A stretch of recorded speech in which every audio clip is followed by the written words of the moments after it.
नहीं बचा। सबसे पहले मेरे पास हाइड्रोकार्बन में सबसे छोटा दिखने वाला हिस्सा आता है एल्केन। वेरी क्विकली, जितनी भी प्रिपरेशन पूरे 2 साल के 5 चैप्टर में एल्केन की आई है, लेट्स सम अप। पहले उस पर मैं पहली स्लाइड पे वो एल्केन की प्रिपरेशन लाई हूं जो +1 की हिस्से में मैं और आप और एनसीईआरटी पढ़ते हैं। दूसरी स्लाइड पर वो हैं जो आपने 12th के चारों चैप्टर में पढ़ी है। एक शायद मेरे से मिस हुई है, वो आप लोग मुझे आज याद दिलाओगे। सबसे पहली, हर एक के साथ छोटी छोटी चीजें जो आपको पता होनी चाहिए मैंने लिखी हैं। आप अपने लिए इतना गैप छोड़िएगा क्योंकि आपको भी कुछ कुछ लिखना पड़ेगा। सबसे पहला मैंने, आप यहां देखिए, डी कार्बोक्सिलेशन। इस मेथड का मैंने नाम नहीं लिखा, राइट। इसके अंदर क्या होता है, हमने sodium salt of carboxylic acid लिया, NaOH और CaO का ratio 4:1। What is correct what is incorrect में फंसते हैं हम। हीट किया तो उससे मेरे को मिला एल्केन। और आप अपने लिए इस मेथड का नाम लिख सकते हो, मैंने नहीं लिखा। It should be your job now साथ साथ कि ये क्या है। ये है डी कार्बोक्साइलेशन। एंड ये डी कार्बोक्साइलेशन कहने को आपने इस साल +2 के एसिड्स के रिएक्शन में पढ़ा है और वहां पर एनसीईआरटी ने लिख रखा था, एनसीईआरटी रेफर करो +1 की। तो डी कार्बोक्सिलेशन हो गया। अब अगर एसिड चैप्टर का कोई क्वेश्चन मेरे को देना है, मैं हाइड्रोकार्बन के साथ अपने ट्यूसडे वाले टेस्ट में देने वाली हूं। जो डीपीपी अपलोड की है, ऑन अ सीरियस नोट उसको लास्ट से करना, पीछे से करना। आपको एक्चुअल क्वेश्चन दिख जाएंगे कहां आपकी जान ली जाती है, जो एकदम से आपको पास्ट ईयर में लगता है आपसे हो नहीं रहे, उन क्वेश्चन की प्रैक्टिस दे रही हूं। दूसरा आपके पास मेथड था ऐसे ही, कोल्ब्स इलेक्ट्रोलिसिस। कोल्ब्स इलेक्ट्रोलिसिस में, अच्छा ये सब चीजें छोटी छोटी, आपका अपना काम, इन दोनों को मिला के क्या नाम देते थे famously, soda lime, right, decarboxylating agent. इसके बाद RCOO के, potassium salt of carboxylic acid, इसको आपने दिया एक्वस कंडीशन में Kolbe's electrolysis. Free radical mechanism, जैसे ही आपको मैकेनिज्म आ जाता है, लिखा हुआ दिख जाता है, आपको पता है इसमें कोई रीअरेंजमेंट्स और शिफ्ट्स तो होने ही नहीं है, प्लेन से प्लेन आंसर बनेगा इसका। फ्री रेडिकल मैकेनिज्म से इसमें ये वाला R डबल हो जाता है, यानी ब्यूटेनोइक एसिड का पोटेशियम सॉल्ट दिया तो ब्यूटेनोइक एसिड में एक ये कार्बन जो है ये तो गया, कार्बन डाइऑक्साइड बनाया, यहां 3 कार्बन होंगे, तो जो एल्केन बनेगा वो हेक्सेन बनेगा। ब्यूटेनोइक एसिड से रटते वक्त क्या होता है, याद करते वक्त, ब्यूटेनोइक एसिड है, R डबल होना है तो ऑक्टेन बना है, ये बेवकूफी। तो मेरी ये रिवीजन सिर्फ तुम्हारे को पढ़ना बचाएगी, करना तो तुम्हें अभी पड़ेगा कि ब्यूटेनोइक एसिड में एक कार्बन तो CO2 का बाहर ही निकल गया, डी कार्ब ऑक्साइलेशन। और क्या बचा मेरे पास, अकेला R। इस R में कितने कार्बन है, 3। ये 3 R डबल हुए, दैट टू कैथोड। मैंने रेड कलर से उन चीजों को लिखा है जो चीजें मेरे हिसाब से आई बेट आपको याद नहीं होंगी, सोचना पड़ेगा। और जब आप जेई नीट में ज्यादा सोचोगे तो गलत करोगे। तो आपके लिए कैथोड पर एल्केन प्रोड्यूस हुआ, अंडरस्टूड है। हाइड्रोजन गैस किस पे प्रोड्यूस हुई होगी, एनोड पे। अब मैं आपको मोल कॉन्सेप्ट में एक क्वेश्चन दिखाती हूं। अब मेरे ये क्वेश्चन दिखेंगे आपको कि आपने 1 मोल फलाना एसिड, सपोज ब्यूटेनोइक एसिड का कोल्ब्स इलेक्ट्रोलिसिस किया, what volume of H2 is produced or which gas is produced and in what volume at anode।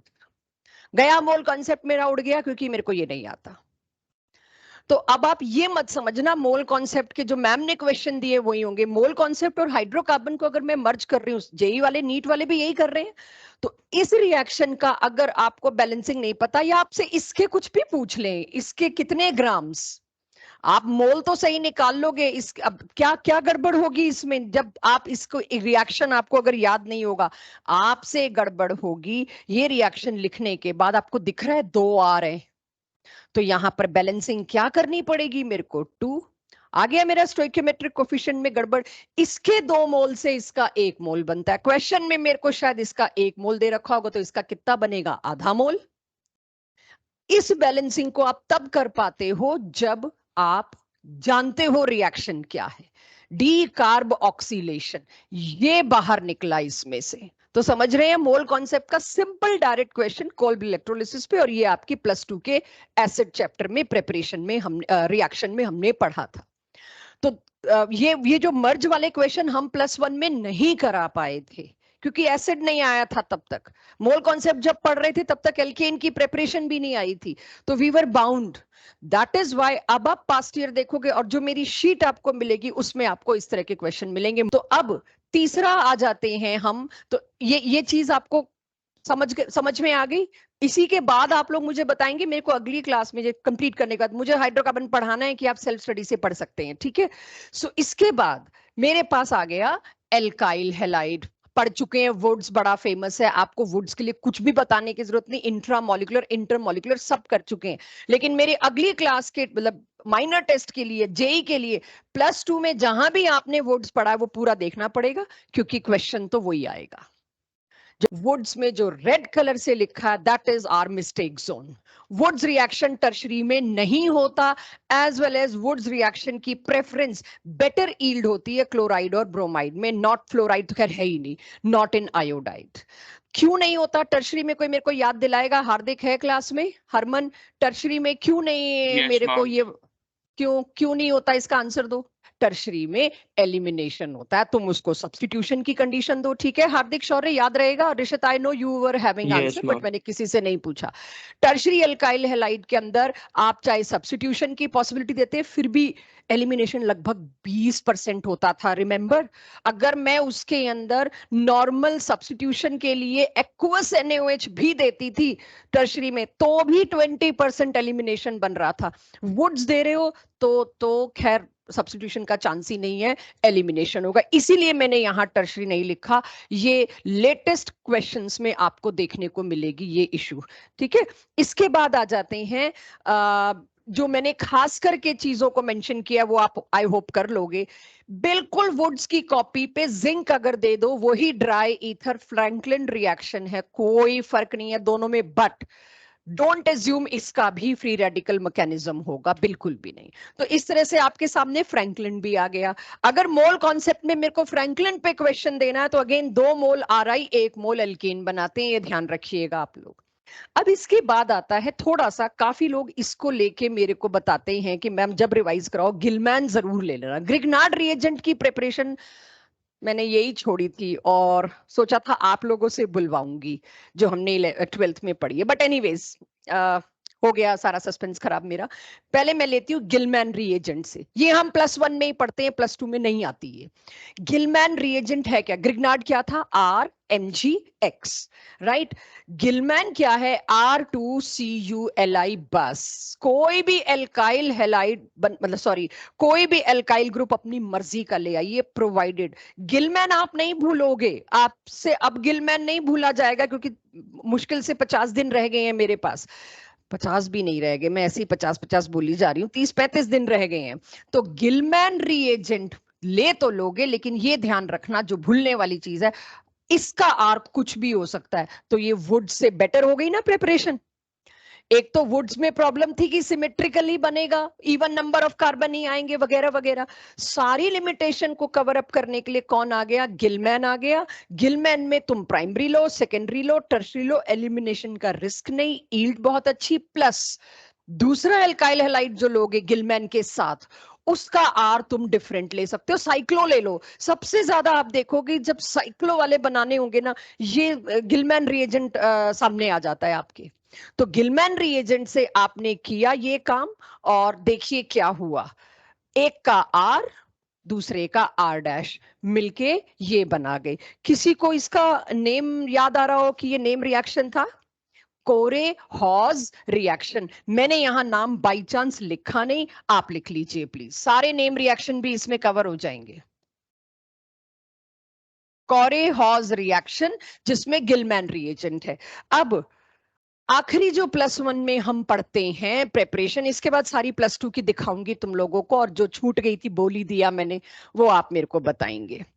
अब D&F ब्लॉक आप लोग पढ़ रहे हैं, उसकी एप्लीकेशन में आपने जिगलर नाटा कैटलिस्ट पढ़ा होगा एक, अगर NCERT पढ़ी है। नहीं पढ़ी और मेरा टेस्ट दिया है तो 1-2 क्वेश्चन तो उड़ गए होंगे आपके। एनसीईआरटी में D&F ब्लॉक की जो एप्लीकेशन है, जितने भी क्वेश्चन आपको D&F ब्लॉक के लग रहे हैं ना, आपको मिले नहीं क्लास नोट्स में, ऑफ कोर्स क्लास में नहीं थे, वो D&F ब्लॉक की एप्लीकेशन वाला हिस्सा और समरी जो दी है एनसीईआरटी में, उसमें से कुछ मिला होगा। और कुछ ये रही बुकलेट, आप लोग जो जो आए हैं आज D&F की बुकलेट ले लीजिएगा। D&F स्कोरिंग है, इसकी बुकलेट जरूरी है। इस मैंने क्वेश्चन आंसर फॉर्म में वो सारी, टेबुलर फॉर्म में वो सारी इंफॉर्मेशन दे रखी है, जो अगर आप एंड टाइम पे देख लोगे तो आपको काम आ सकती है। सिमिलरली नहीं, ये क्यों मैंने डी एंड एफ ब्लॉक उठाया यहां पर, पहले तो ये डी ब्लॉक का निकल है, निकल के एप्लीकेशन में आपको दिख जाएगा। रेने निकल अगर आप देते हो डबल बॉन्ड या ट्रिपल बॉन्ड एल्कीन या एल्काइन को हाइड्रोजनेशन, उससे एल्केन बनता है। सेबेटियर सेंडरसन रिएक्शन है ये, name reaction once again. Last जो हम +1 में एल्केन की प्रिपरेशन पढ़ते हैं वो, और एक ऐसी जो हम नहीं पढ़ पाए क्योंकि एस ब्लॉक काट दिया गया। अब दिखाती हूं, एस ब्लॉक में भी एक एल्केन की प्रिपरेशन है जो ऑटोमेटिकली इधर आ गई। पहले तो 6th वाली, आई होप आपने नोट कर ली, नहीं नोट करी मैं पीडीएफ अपलोड कर दूंगी, उससे देख लीजिएगा। एल्केन और एल्कीन को रेने निकल और हाइड्रोजन या प्लेटिनम और हाइड्रोजन या पैलेडियम और हाइड्रोजन देने के अलावा एक और भी आपके पास कैटलिस्ट है। देखिए ट्राइफिनाइल फॉस्फीन, ये तो लीगेंड है, हम सब जानते हैं ट्राइफिनाइल फॉस्फीन। और ये D and F block rhodium element दिख रहा है, डी ब्लॉक मुझे पहली डी सीरीज में नहीं है, एग्रीड, ये वहां से एक एलिमेंट है और उसका ये क्लोराइड। इसको फेमसली विल्किंसन कैटलिस्ट के नाम से जाना जाता है। विल्किंसन कैटलिस्ट भी आप इसको दोगे अगर एल्कीन और एल्काइन को, तो उससे भी आपको एल्केन्स मिलते हैं। ये मैं लाई 12th के डी एंड एफ ब्लॉक से, ये बड़ा फेमस क्वेश्चन है, मतलब ये तो करना ही होता है। तो डी एंड एफ ब्लॉक की एप्लीकेशन में आपको बुकलेट में भी मिल जाएगा, जहां पर एनसीईआरटी में एंड में एप्लीकेशन में जिगलर नाटा कैटलिस्ट वगैरह दे रखी है, वहां विल्किंसन भी मिल सकता है। आपको नहीं मिल सकता, उन्होंने कह दिया भाई इतना दे दिया, इसके आसपास के सारे करिए। ये मैं लाई हूं +1 का एस ब्लॉक जो कट गया है, इसीलिए मेरे को थोड़ा सा आज ये नोट्स बनाने में टाइम लगा, क्योंकि ये एक आखिरी बार है कि आपसे कोई भी रिएक्शन एल्केन की प्रिपरेशन का किसी भी चैप्टर से वो मुझे इकट्ठा करना पड़ेगा। तो अब आपके पास देखिए beryllium carbide, aluminium carbide, redox chapter में इसकी आपसे ऑक्सीडेशन स्टेट पूछी जा सकती है। और आप कहो रेडॉक्स के मैम आपने जो 50 एग्जाम्पल स्पेशल बॉन्डिंग मेथड से लिखवाए थे उसमें ये नहीं है, इसमें आ गए। तो एक कंपाउंड है एक्स, जिसके हाइड्रोलिसिस से एक पॉइजनस गैस प्रोड्यूस होती है, जिसको सीवेज गैस के नाम से भी जानते हैं। पता लग गया मेरे को मीथेन प्रोड्यूस हुई, और मेरे से पूछ लेंगे उस कार्बाइड, उस एक्स कंपाउंड में ऑक्सीडेशन स्टेट कार्बन की बताइए। बेरिलियम का कार्बन, मतलब फॉर्मूला तो नहीं देंगे ऑफ कोर्स, आपको फॉर्मूला दे दिया तो फिर तो ऑक्सीडेशन स्टेट पूछेंगे ही नहीं। तो कुछ ना कुछ करके XYZ करके आपसे पूछा जाएगा कि मीथेन बन रहा है, बेरिलियम का एक कंपाउंड है एक्स, उसमें अंडरस्टूड है उससे मीथेन बन रहा है, उसमें कार्बन है, ऑक्सीडेशन स्टेट बताइए। तो रेडॉक्स जब आपने पढ़ा होगा, आपने उसकी ऑक्सीडेशन स्टेट्स देखी होंगी, तो आपको कार्बाइड की ऑक्सीडेशन स्टेट निकालने का मौका मिलेगा, क्योंकि एल्यूमिनियम की ऑक्सीडेशन स्टेट जनरली +1 या +3 कुछ भी हो सकती है। मैं खैर उतना भी जाऊंगी तो मेरा एल्केन खराब हो जाएगा, बट आपको जस्ट बीच बीच में बता रही हूं। ये मेथड ऑफ प्रिपरेशन एनसीईआरटी +1 में नहीं है, इसलिए ये मत सोचना नीट वालों को नहीं करनी। ये एनसीईआरटी एस ब्लॉक +1 में बड़े अच्छे से दे रखी है। अगेन बैलेंसिंग, उसमें 1 मीथेन ऑब्वियस है, इसमें 3 मीथेन। कार्बाइड्स को एक और नाम से जाना जाता है मीथेनाइड्स, मीथिनाइड्स, जनरल कॉमन, नॉट IUPAC। तो कई बार मीथिनाइड्स और क्यों मीथिनाइड बोला इसको, इसमें एक कार्बन के हिसाब से चल रहे हैं, ठीक है 3 कार्बन पर बन क्या रहा है, मीथेन, इसलिए मीथिनाइड्स भी बोल लेते हैं कार्बाइड्स को। ये वो प्रिपरेशन है जो किसी ना किसी तरह +1 की एनसीईआरटी या रिलेटेड टॉपिक्स में आपको मिली। This is what we have done in +1। हमने +1 में यही किया था, और हाइड्रोकार्बन की प्रिपरेशन एक ही दिन में आधे पौने घंटे में उड़ा दी थी। अब आती है वो एल्केन की प्रिपरेशन जो हमने इस साल पढ़ी, एल्काइल हैलाइड में, अल्कोहल में, एल्डिहाइड में, कीटोन्स में और एसिड्स में। अमीन्स में हमने नहीं पढ़ी। तो ये वाला चार्ट जो है आपकी +2 की सारी मेथड्स के लिए। अब आप देखिए एल्काइल हैलाइड पे मेरे को कितनी मेथड्स मिल गई, जिसमें सबसे पहला है एल्काइल हैलाइड को अगर आप H2PD या निकल, वही कैटालिटिक रिडक्शन। आप देखिए एनसीईआरटी में 12th में ये मेथड नहीं है, लेकिन ये एक लाइन कहीं ना कहीं 11th के एनसीईआरटी में लिखी है, it can be produced via reduction of various organic compounds. तो उसमें एल्काइल हैलाइड के रिडक्शन से भी आपको एल्केन मिलेगा। एल्काइल हैलाइड के रिड्यूसिंग एजेंट्स की लिस्ट, अब रिड्यूसिंग एजेंट्स में कौन कौन है, सारे कवर हो जाएंगे इसके अंदर। जिंक का एसिटिक एसिड के साथ, जिंक का HCl के साथ, जिंक और कॉपर के एलॉय का मीथेनॉल इथेनॉल के साथ, तीनों में से कुछ भी दीजिए, इतना तो मैं याद करके चल पड़ती हूँ, लेकिन फिर भी मेरा क्वेश्चन गलत होता है। अगेन रेड कलर मैंने चूज किया है, जिस चीज पे मुझे आपको सबसे ज्यादा डेंजर दिखाना है कि आपसे गलती का चांस, जिस डेप्थ में क्वेश्चन आ रहे हैं और सिंपल आ रहे हैं, आपको आता है तो सही होगा आपसे। इस आर एक्स में आर तो जो है, इसमें क्या हो रहा है, एच किधर से आ रहा है, एसिड हो या अल्कोहल हो, H is coming from this solvent. H कहीं और से नहीं आ रहा, बड़ा ऑब्वियस था, बट स्टिल जब मुझे पता हो तो मेरे लिए आंसर चूज करना और आसान हो जाता है। H is coming from solvent, यानी अगर मैंने यहां डी दे दिया तो मेरे एल्केन में भी हैवी हाइड्रोजन यानी ड्यूट्रियम आ जाएगा, जस्ट फॉर दिस। फिर आता है लिथियम एल्यूमिनियम हाइड्राइड। आप लोगों ने अल्कोहल चैप्टर से, रदर एल्डिहाइड कीटोन से लिथियम एल्यूमिनियम हाइड्राइड का पूरा चार्ट बनाना शुरू किया था कि किस किस को कौन कौन रिड्यूस कर देता है। वहां हमने एल्काइल हैलाइड लिखा ही नहीं था, ना हमने एल्काइल हैलाइड के चैप्टर में किया था, लिखवाया था मैंने, मेरे को याद नहीं, मैंने ऐसे ही बोल दिया होगा, sorry. So lithium aluminium hydride alkyl halide को फिर एल्केन में लाएगा, बट अगेन वार्निंग, टर्शरी तो देखिए सब मैक्सिमम से बाहर सा ही निकल रहा है टर्शरी। इसी तरह से NaBH4 एक सिलेक्टिव रिएजेंट हमने पढ़ा है जो एल्डिहाइड और कीटोन को किस में कन्वर्ट करता है, NaBH4 super selective reagent, alcohol. एक और चीज को रिड्यूस करता है ऋषित, NaBH4 का एक और रोल है। क्यों मेरे सामने ये इतना नहीं आया, इस चेंज के लिए बड़े सारे रिएजेंट्स थे, कितने सारे दिख रहे हैं अल्काइल लाइट से एल्केन बनाने वाले, इसलिए इसके चेंज के लिए मेरे पास बहुत सारे थे तो मेरे सामने आया नहीं। NaBH4 भी अगर आप RX को दे दोगे उससे भी एल्केन बनेगा। देन कम, ये मैंने कभी नहीं लिया। अगेन NaBH4 में भी प्रॉब्लम क्या है, यानी अगर आपसे कोई पूछे टर्शरी एल्काइल हैलाइड को रिड्यूस करिए, टर्शरी एल्काइल हैलाइड को रिड्यूस करने के लिए, चलिए ये तो है ही है, ऊपर वाले तो दोनों हैं ही, लेकिन टर्शरी एल्काइल हैलाइड को रिड्यूस करने के लिए इन दोनों में से कौन सा प्रेफर्ड है, NaBH4। सिमिलरली ये एक ना मैंने +1 में उठाया ना +2 में उठाया, एक और रह गया था, ट्राइफिनाइल टिन का hydride, lithium aluminium hydride, sodium borohydride, ऐसे ही टिन का हाइड्राइड। तो ये क्या करता है, ये तीनों को रिड्यूस कर देता है। क्या एक भी मेथड इन तीनों में से है, मेटल के हाइड्राइड्स हैं तीनों, देखिए ये भी लिथियम का, ये सोडियम और बोरो का, ये टिन का, एक ही ऐसा हाइड्राइड है जो तीनों एल्काइल हैलाइड्स हो, चाहे प्राइमरी चाहे सेकेंडरी चाहे टर्शरी, बिंदास सबको हाइड्रोलाइज सॉरी रिड्यूस कर देगा। तो ये सब के सब आपके पास एल्काइल हैलाइड से। इसके बाद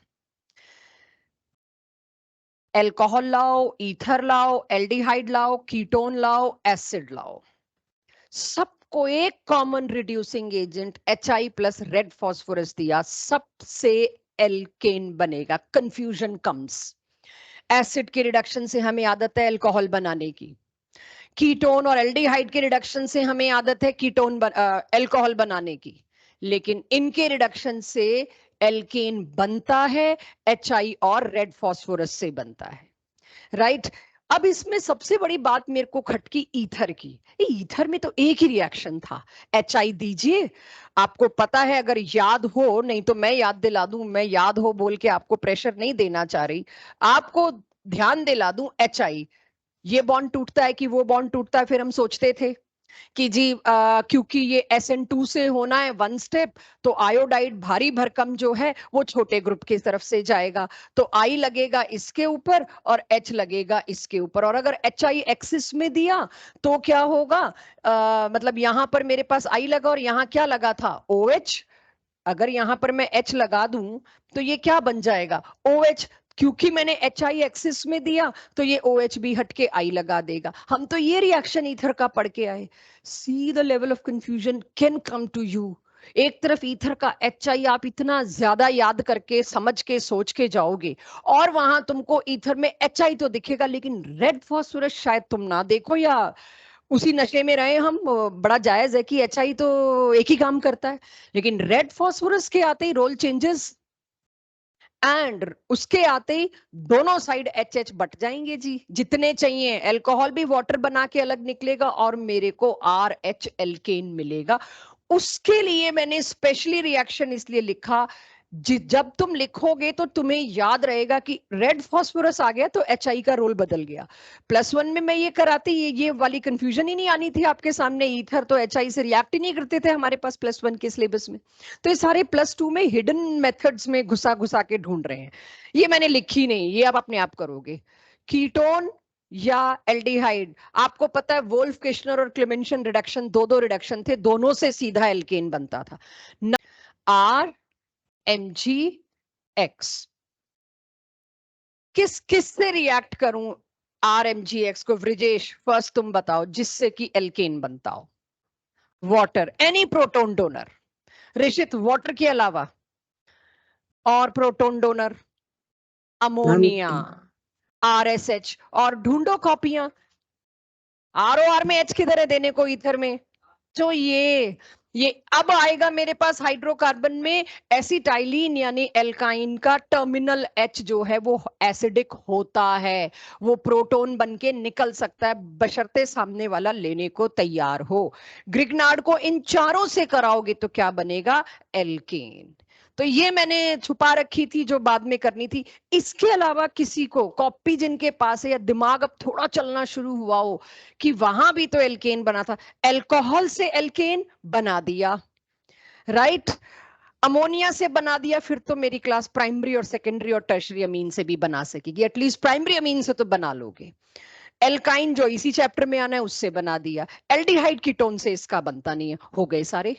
मैंने आपको यहाँ पे एक सिंपल एल्केन दिया, प्रोपेन। पहला रिएक्शन हेलोजिनेशन, दबा के मैंने पूरा दिन लगाया है इस साल हेलोजिनेशन ऑफ एल्काइल एल्काइलाइड्स की प्रिपरेशन में, जिसमें मैंने X2 + H न्यू दिया। सिलेक्टिव, नॉन सिलेक्टिव, एक में प्रोबेबिलिटी फैक्टर लगेगा, क्लोरीनेशन में, ब्रोमिनेशन में प्रोबेबिलिटी फैक्टर नहीं लगेगा। टर्शरी है तो ब्रोमीन टर्शरी वाले पे कूद जाएगा, लेकिन अगर क्लोरीनेशन है तो टर्शरी पे जाएगा, लेकिन वो मेजर नहीं होगा क्योंकि 9 प्राइमरी मौजूद हैं। वो सब कुछ अब आपको याद आ जाना चाहिए कि हाँ, मुझे ट्यूसडे के टेस्ट से पहले ये तो पढ़ना पड़ेगा अल्काइल हैलाइड से। इस पे तो मैं नहीं छोड़ूंगी, ये तो मैं लूंगी कहीं ना कहीं।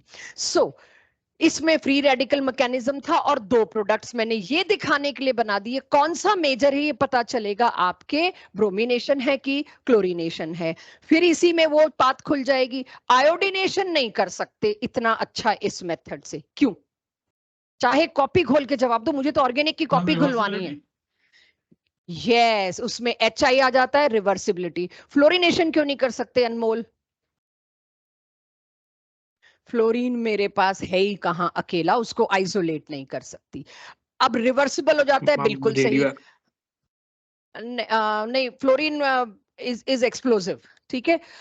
मेरे को अब ये बताओ, आर्यन, रिवर्सिबल हो जाता है आयोडीनेशन, उसकी रिवर्सिबिलिटी को रोकने के लिए क्या करती हूँ मैं? क्या HNO3 ऐड करते हैं उसमें ताकि वो और बैकवर्ड ना। बिल्कुल सही। मान लो मेरे 4 ऑप्शन में HNO3 नहीं है, फिर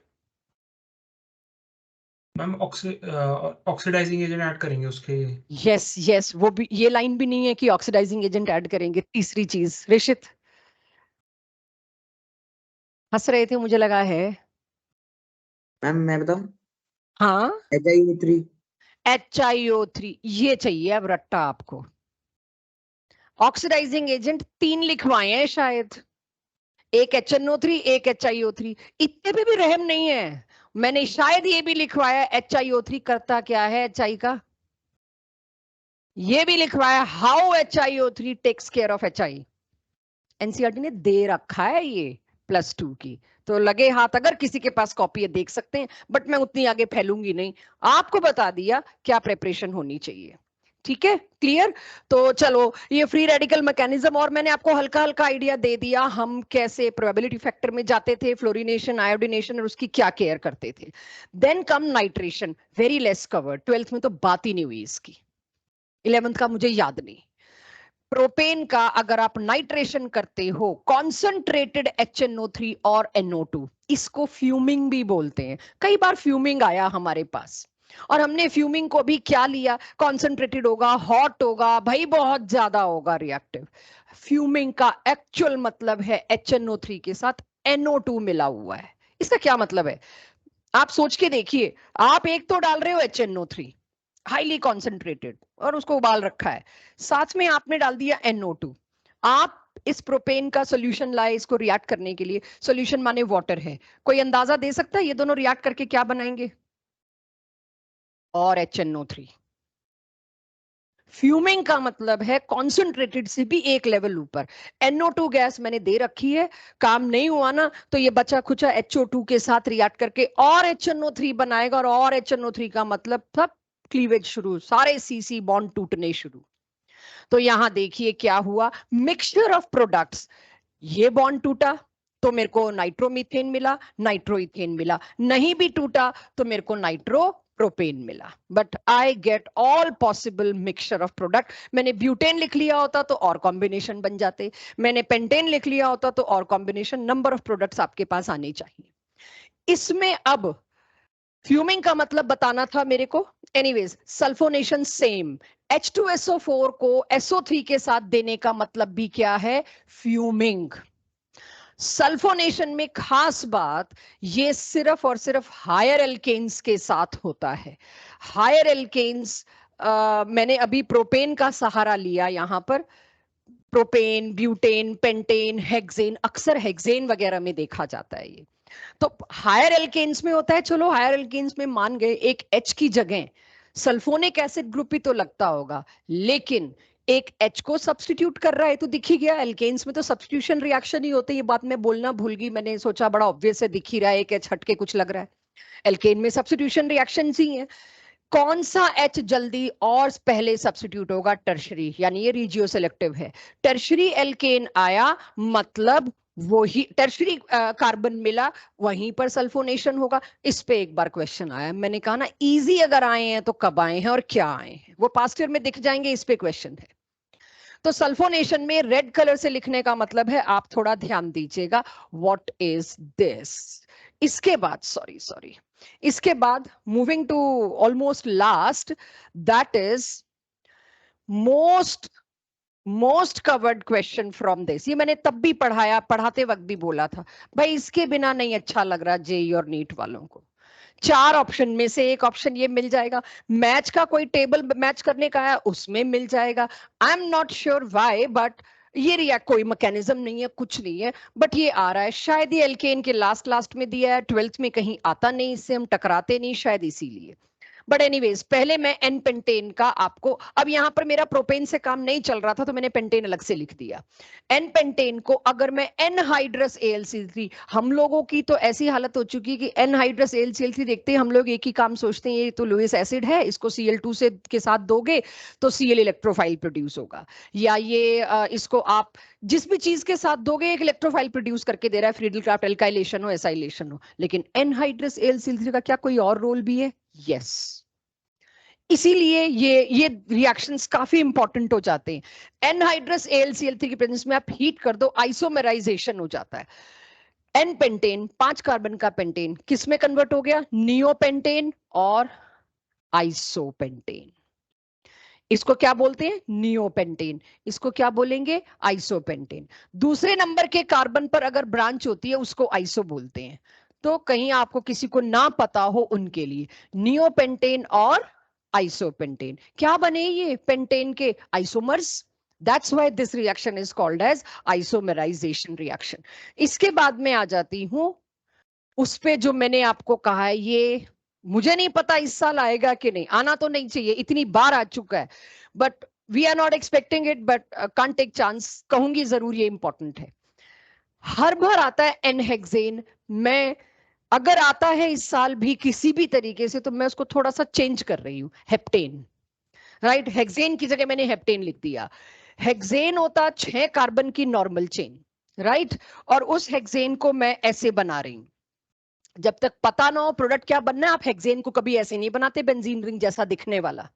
मैंने यहां पर n hexane, normal hexane chain को ऐसे बनाया, और पहले इन दोनों से एक एक हाइड्रोजन निकला, बॉन्ड बन गया, फिर 6 कार्बन से एक एक और हाइड्रोजन निकला, तो उन तीनों में क्या बन गया, डबल बॉन्ड, और उससे मुझे क्या मिलता, बेंजीन। लेकिन मैंने अभी यहां क्या बनाया बताने के लिए आपको, हेक्सेन, पर मेरे को क्या दे रखा था, हेप्टेन। हेप्टेन माने कितने कार्बन, 7 कार्बन। 7 कार्बन अगर हैं तो उसमें भी सेम चीज होगी, पहले इन दोनों से एक एक एच निकलेगा, क्योंकि 6 membered ring is most stable, 7 membered नहीं है उतनी स्टेबल। तो 6 मेंबर्ड रिंग स्टेबल है, आपने हेप्टेन दिया तो पहले तो ये जुड़ेगा, उसके बाद हर एक से एक एक एच निकलेगा और यहां पर बॉन्ड्स आ जाएंगे, क्या बन जाएगा? टोल्यूइन। इसके ऊपर क्वेश्चन है, एन ऑक्टेन से क्या बनता?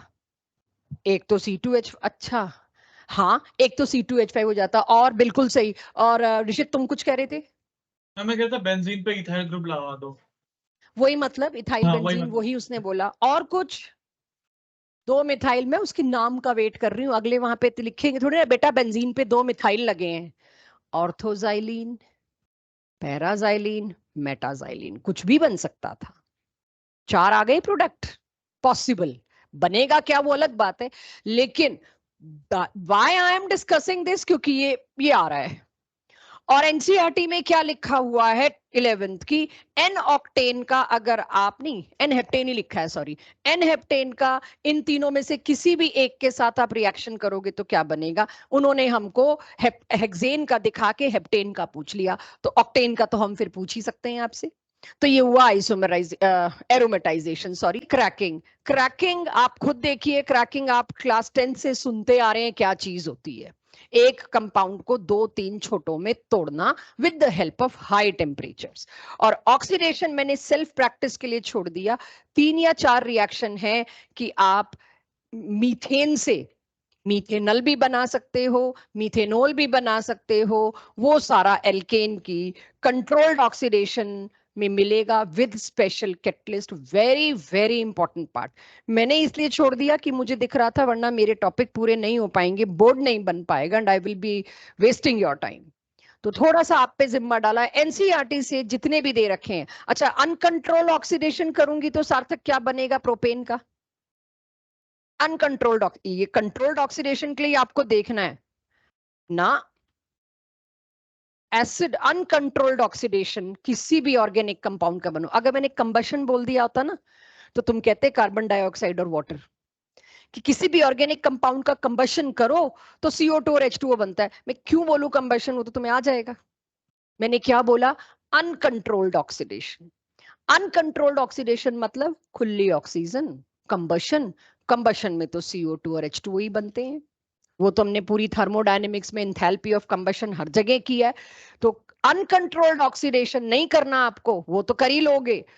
सेल्फ प्रैक्टिस करनी है ऑक्सीडेशन की, खुद से वो 3 या 4 रिएक्शन जो एनसीईआरटी में दिए हैं आपको खुद लेने पड़ेंगे। वो 3 या 4 रिएक्शन अगर आपको नहीं मिले आप मेरे को बताएंगे, क्योंकि हाइड्रोजन चैप्टर में जो काट दिया गया उसके अंदर मीथेन का कैटालिटिक ऑक्सीडेशन से सिन गैस बना रखी है। अगर आपको यहां नहीं मिला एनसीईआरटी में तो आप हाइड्रोजन चैप्टर से देखेंगे, यहां आपने खुद लिखना है। एक हाइड्रोजन चैप्टर में दिया हुआ है और एक इसमें, मेरे को एग्जैक्टली नहीं याद आ रहा किसमें, मेरे हिसाब से एल्केन में ही दिया है। तो is it clear to everybody कि मीथेन का कंट्रोल्ड ऑक्सीडेशन से आप देखेंगे? आई डाउट ये हाइड्रोजन चैप्टर में ही मिलेगा, मुझे ऐसा लग रहा है। चलिए, हो गया रिएक्शन ऑफ एल्केन खत्म। इसके बाद आ जाती हूं मैं इसके आइसोमर पार्ट पे।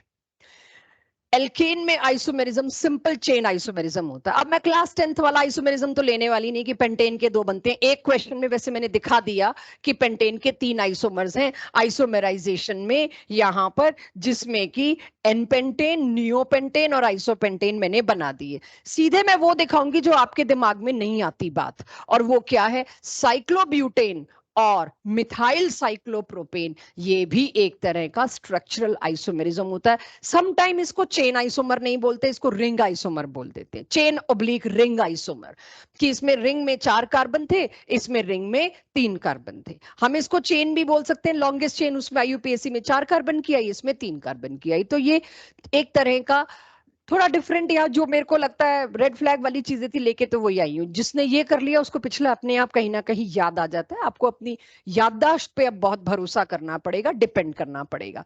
अब आ जाते हैं जी कन्फॉर्मेशनल आइसोमेरिज्म पे। किसी को लगे कि आइसोमेरिज्म में मेरे को फटाफट कुछ नहीं समझ आ रहा, तो इसका रिकॉर्डेड लेक्चर मैं आपके साथ शेयर कर सकती हूँ, आपको वो फिर XX स्पीड या XXX स्पीड पे आप चाहो तो देख सकते हो। अब कन्फॉर्मेशनल आइसोमर्स, रोटामर्स, स्टैगर्ड और एक्लिप्स्ड के नाम से आपको याद होंगे। Free rotation across C single bond C की वजह से मुझे कुछ ऐसा आइसोमेरिज्म मिला जिसमें ओरिएंटेशन फर्क होती है। अब तक आई होप आपको स्टीरियो का मतलब पता चल गया, when there is no structural difference only orientation difference. तो वो ओरिएंटेशन डिफरेंस की वजह से स्टैगर्ड और एक्लिप्स्ड नाम के दो आइसोमर्स मिलते थे, किसमें? ईथेन में। और अगर आपकी याददाश्त के लिए मैं दिखाना चाहूं, ये डॉट आगे वाला कार्बन, उसके 3 हाइड्रोजन, और ये बड़ी बॉल पीछे वाला कार्बन, उसके 3 हाइड्रोजन। और इनके अंदर जो रिपल्शन होता है इलेक्ट्रॉन क्लाउड्स में, उसको कहते हैं टॉर्शनल स्ट्रेन। उसके रिपल्शन की वजह से अनस्टेबिलिटी आती है एक्लिप्स्ड फॉर्म में। ये मैंने एक्लिप्स्ड फॉर्म बनाई। किसी एक को, पीछे वाली बॉल को या आगे वाले डॉट को अगर आप रोटेट कर दोगे तो आपको दूसरी स्टेबल फॉर्म मिल जाएगी। किसी भी एक को रोटेट करोगे जिसमें 3 यूं आ जाएंगे, वो मिल जाएगी staggered form. Very obvious, staggered form is more stable because of less torsional strain. तो मेरे को फर्स्ट लाइन में कोई डाउट नहीं है, आपको याद नहीं रहेगा स्टैगर्ड ज्यादा स्टेबल होती है। क्यों स्टेबल होती है? क्योंकि इसमें लेस टॉर्शनल स्ट्रेन है, इसमें ज्यादा टॉर्शनल स्ट्रेन है। एंड इनके बीच का एनर्जी बैरियर, अब आप लोग एनर्जी बैरियर जानते हो, केमिकल काइनेटिक्स पढ़ लिया। तो अब अगर मैं आपको ये ग्राफ शेयर करूं तो आप पहचान सकते हो कि कौन सा ग्राफ सही है, कौन सा गलत है। यहां स्टैगर्ड होना चाहिए था, यहां एक्लिप्स्ड। और इनके बीच का जो एनर्जी बैरियर है इनके बीच का, उसकी वैल्यू क्या होगी? 12.55 किलो जूल। अब मैं उल्टा पुल्टा कुछ भी कर दूं, हाई एनर्जी वाले को स्टैगर्ड बता दूं, लो वाले को एक्लिप्स बता दूं, पहाड़ ऊपर कर दूं, 2 पहाड़ बना दूं, कुछ भी कर दूं, तो आपके पास अब आपको पता चल गया दोनों के बीच का एनर्जी बैरियर इतना है। ये एनर्जी बैरियर इतना कम है कि रूम टेम्परेचर पे ही स्टैगर्ड एक्लिप्स में, एक्लिप्स स्टैगर्ड में कन्वर्ट होता रहता है। दिस इज नॉन रिजॉल्वेबल, दोनों को अलग नहीं कर सकते। आपने देखा टर्शरी अमीन में भी ऑप्टिकल एक्टिविटी थी, लेकिन उसके लिए हमने क्या बोला था? वो नॉन रिजॉल्वेबल है। क्यों? क्योंकि रूम टेम्परेचर में वो स्ट्रेन इजीली कवर अप हो जाता है और डेक्स्ट्रो का लीवो, लीवो का डेक्स्ट्रो खुद ही बदल जाता है। मैं आइसोलेट नहीं कर सकती, तो काहे का ऑप्टिकल आइसोमेरिज्म। सिमिलरली है इसके अंदर कन्फॉर्मेशनल फॉर्म्स रोटामर्स, बट मैं रूम टेम्परेचर पर इनको आइसोलेट नहीं कर सकती, दे आर नॉन रिजॉल्वेबल। इसके बाद यहां से हम आ जाते थे किस पर? Stability order of rotamers in butane. Butane में 6 फॉर्म्स बनती थी। अच्छा, स्टैगर्ड और एक्लिप्स्ड के बीच में जितनी भी मिलियंस ऑफ फॉर्म्स बन सकती हैं, बनेंगी, हमारे किसी काम की नहीं है। उन सबको गॉश या स्क्यू के नाम से जाना जाता है। जितनी भी, भाई आपने 60 डिग्री रोटेट किया, किसी का मन किया एक एक एक एक एक एक डिग्री रोटेट करे, तो उससे क्या होगा? उससे आपको मिलियंस ऑफ फॉर्म्स मिल जाएंगी जो आपके काम की नहीं है। उन सभी फॉर्म्स को कहते हैं स्क्यू या गॉश। अगर आप ब्यूटेन के बनाओगे, ब्यूटेन का मैं एक बना देती हूं, ये डॉट आगे वाला कार्बन ब्यूटेन के कौन से कार्बन्स के बीच बनता है बेटा? यहां पर C2 C3। तो C1 यानी कि एक CH3 इधर, एक CH3 इधर, तो यानी इसके तीनों अगर मैं बना के दूं तो यहां एक CH3, एक H और एक H। पीछे वाले कार्बन के भी अगर मैं तीनों बनाऊं, और मेरी चॉइस ये है, यहां CH3, यहां H और यहां H, ये फॉर्म कौन सी बनी? सबसे stable, least torsional strain, that is NT। इसको मैं फुली स्टैगर्ड के बजाय क्या बोलूंगी? NT। उसके बाद गॉश, कि पीछे वाला CH3 शायद इधर आ गया होता, तो ये पूरी तरह NT नहीं था, ये गॉश था।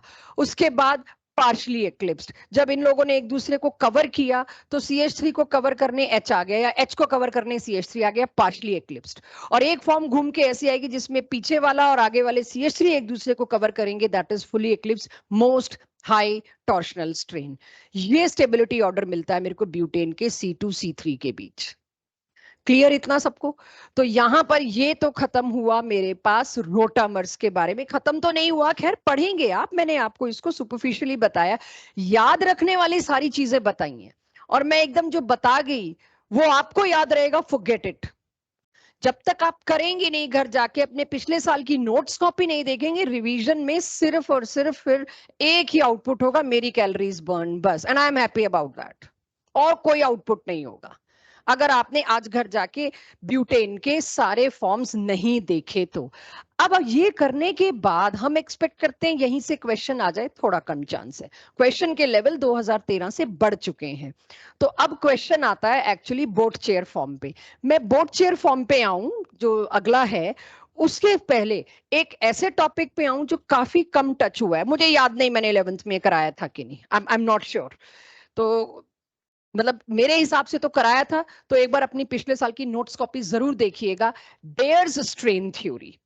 अब इसको थोड़ा सा आराम से सुनिएगा। बेयर्स स्ट्रेन थ्योरी को इन्होंने क्या बताया, साइक्लोएल्केन्स की स्टेबिलिटी के बारे में साइंटिस्ट बेयर ने कुछ रिसर्च मारी और उन्होंने कहा एक्चुअली एंगल कितना होना चाहिए एल्केन में sp3 हाइब्रिडाइज, 109 डिग्री 28 मिनट्स।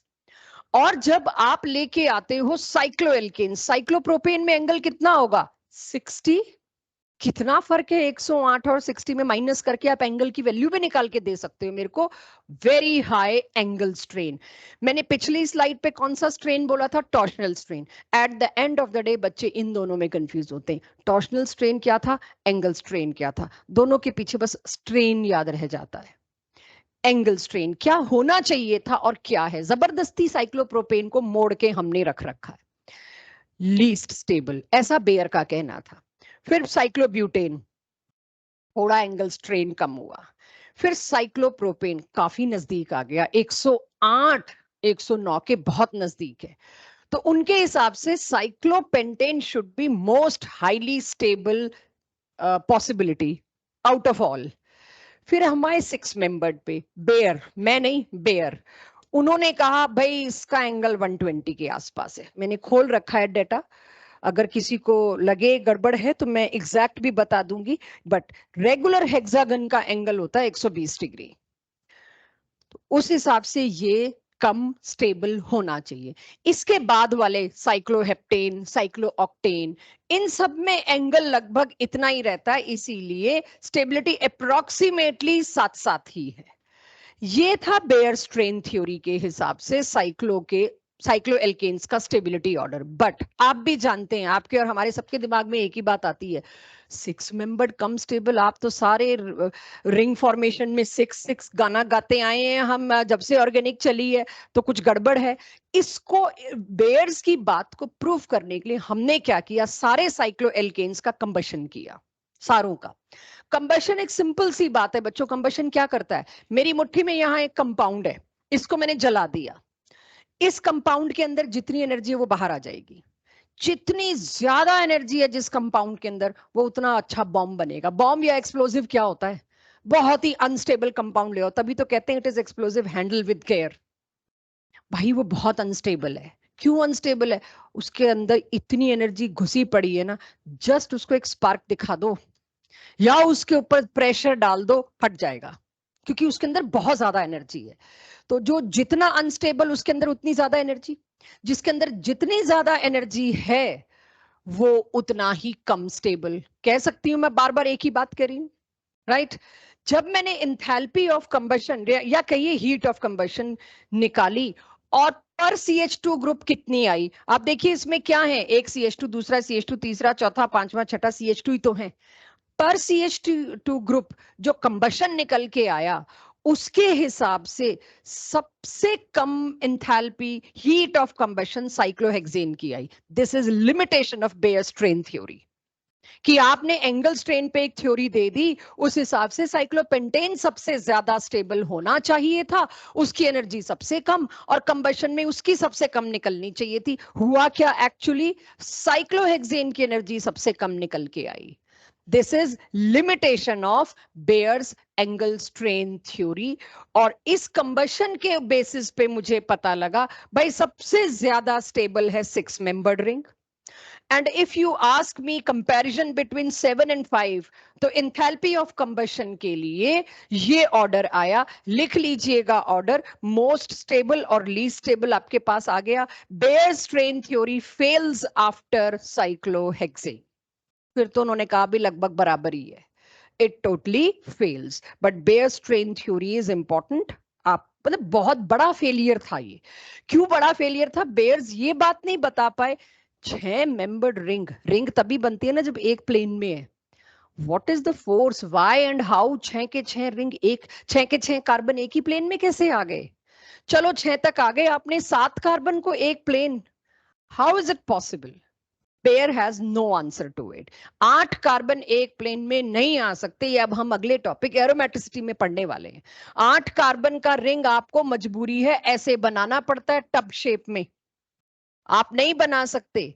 ये तो चलो बाद के रिसर्च थे, लेकिन अगर मैं देखना 8 ही है इसमें, हाँ, मैं 8 मेंबर का तो रिंग ही नहीं बना सकती। बेयर स्ट्रेन थ्योरी ने तो साइक्लोऑक्टेन भी दे दिया था जी, इसका एंगल स्ट्रेन बराबर सा ही है साइक्लोहेक्सेन के, तो काफी लिमिटेशन थी। तो ये आपके पास बेयर स्ट्रेन थ्योरी हुई। क्लियर सबको? और एंथैल्पी ऑफ कंबशन भी क्लियर। तो अब इसके बाद ये मुझे याद नहीं मैंने 11th में लिया था कि नहीं, बट ये इंपॉर्टेंट है only from JEE NEET point of view. NCERT में इसके बारे में कोई बात नहीं की हुई। Baeyer strain theory, sorry, NCERT में बोल्ड करके लिखा है, according to Baeyer strain theory इसके अंदर एंगल स्ट्रेन ज्यादा है, इसके अंदर कम है, ऐसे बता रखा है। तो बोल्ड करके अगर बेयर स्ट्रेन थ्योरी है तो फिर मेरे जेईई और नीट में तो है। Clear? Cyclohexane boat form, chair form बनाइए, सोचिए। बोट और चेयर का एनर्जी बैरियर भी लिख लीजिए, सच भूल गई लिखना, 23 किलो जूल पर मोल। अब इसमें एक बहुत ज्यादा इंपॉर्टेंट बात, और मैं अपने फोन में ढूंढूंगी, इस पे एक बहुत अच्छा क्वेश्चन है, कुछ दिन पहले मेरे से किसी ने पूछा था और मैंने उसका आंसर भी किया था, तो I will share with you. जितने भी HA हैं वो क्या है? एक्सियल।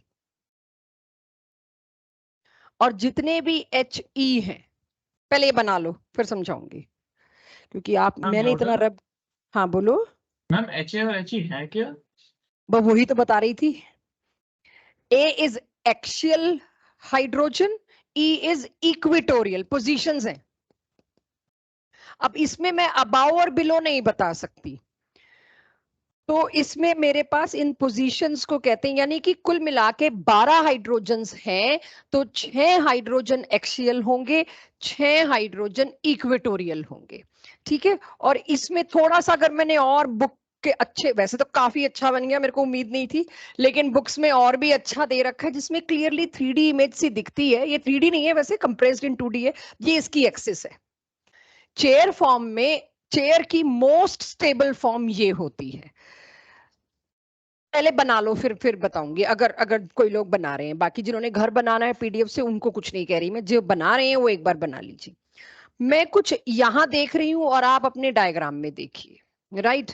मैं कार्बन्स की नंबरिंग कर रही हूं, उसको बहुत ध्यान से सुनिए, देखिएगा। 1 2 3 4 5 6 नंबरिंग यही की जाती है। ठीक है? अब देखिएगा किन 3 के अंदर स्टेरिक हिंड्रेंस है, थोड़ा सा वो मैं नाम बोल रही हूं, देखना ध्यान से। कार्बन नंबर 1 एक्सियल हाइड्रोजन है तीनों पर, ध्यान से देखना, तीनों के एक्सियल हाइड्रोजन। कार्बन नंबर 1 3 5, 1 का एक्सियल, 3 का एक्सियल और 5 का एक्सियल। ये तीनों के तीनों यूं खड़े होंगे चेयर पे, इस चेयर फॉर्म पे तीनों के तीनों खड़े हुए हैं। तीनों, अगर मान लीजिए ये मेरा हाथ, देखो मैं थोड़ी पुअर इमेजिनेशन से करवा रही हूं, ये मेरा हाथ है, ये 3 बहुत माइक्रोस्कोपिक है, बहुत छोटा स्ट्रक्चर है, ये 3 हाइड्रोजन आजू बाजू में ही खड़े हैं, they will give each other strain. ये तीनों के तीनों एक दूसरे को स्ट्रेन देंगे। तो इस बात को लिख लीजिए अपनी तरीके से, मैं अपने तरीके से लिखवाती हूँ। C1 C3 एंड C5, इनके एक्सियल हाइड्रोजन्स के अंदर स्टेरिक हिंड्रेंस रिपल्शन कुछ ही लिख लो, या स्ट्रेन। इनमें स्टेरिक हिंड्रेंस या स्ट्रेन आपको देखने को मिलेगा। अगर अब आपने साइक्लो क्या बोलते हैं बच्चे? फ्लैग पोल इंटरेक्शन बोट में था यार, मेरे को यहां भी बोला अभी, तो मैंने थोड़ा सा इग्नोर कर दिया, वो इन दोनों में था, ये फ्लैग पोल वाला था। रिमेंबर आर्यन? हाँ जी मैम, वो है ना? वो तो एक्चुअली वो एक ऐसी बेसिक चीज है जो तुम कर लोगे। मैं रिवीजन में सिर्फ कोशिश कर रही हूँ रेड फ्लैग्स जो हमने टेस्टफुली नहीं किया, या मुझे पता है करने के बावजूद भी हम भूलते हैं, या जो लेटेस्ट क्वेश्चन डाउट्स मेरे पास आ रहे हैं उसके हिसाब से कि ये बच्चों को क्लियर नहीं हुई लास्ट ईयर बात, इस साल ढंग से करानी पड़ेगी। लिखवाया सब कुछ है मैंने लास्ट ईयर, चेयर फॉर्म में, ट्विस्ट बोर्ड, सब कुछ लिखवाया, हाफ चेयर, एवरीथिंग। अगर आप खोलोगे तो आपको सारी फॉर्म्स दिख जाएंगी, बट वो याद नहीं है, तो उसमें से काम का हिस्सा एक्सट्रैक्ट कर रही हूँ। एक दिन में तो एलकेन ऐसे ही होगा, बाकी का काम आपका होगा। ये जो 3 लेक्चर जिस चीज में लगाए उसको मैं एक में कर रही हूँ। एनीवेज फिर से देखिएगा। हाँ बोलो। मैम अगर ऊपर वाली फॉर्म बोर्ड फॉर्म है और ये नीचे वाली चेयर है तो वो टॉप राइट वाली कौन सी होगी? कौन सी? वो भी चेयर है, मैंने थोड़ा सुंदर बना दिया इसको। अच्छा, ये अच्छा, भी अच्छा। चेयर है। भाई इसी चीजों के लिए तो मैं क्रॉस क्वेश्चन अवॉइड करती हूँ। भाई ये तुम ऐसे मत लो, ये पहली बार हो रहा है टॉपिक, तुम्हें सब समझ आ जाएगा जब तुम क्लास के बाद खुद से पढ़ोगे। जिस मुद्दे पर मैं थी, अगर मैं साइक्लोएल्केन का सब्स्टिट्यूशन करा दूं मिथाइल से, मतलब मैं यहां पर एक रिएक्शन करूं और आपको कहूं C1 C3 या C5 के HA की जगह मिथाइल ग्रुप लगा दूं, साइक्लोहेक्सेन के साथ मिथाइल लगा तो उसकी भी तो चेयर फॉर्म होगी। साइक्लोहेक्सेन के एक कार्बन पे H की जगह मिथाइल लगा है तो उसकी भी तो चेयर फॉर्म होगी, वो भी तो ट्विस्ट होके चेयर में आ जाएगा। अगर मेरे को इनमें एक भी H की जगह CH3 लगाना है तो अब आप सुनिएगा मेरी लाइन, जो भी सब्स्टिट्यूएंट आएगा वो कौन सी पोजीशन लेना चाहेगा? एक्सियल, मतलब ही नहीं। एक्सियल पोजीशन में क्या प्रॉब्लम है?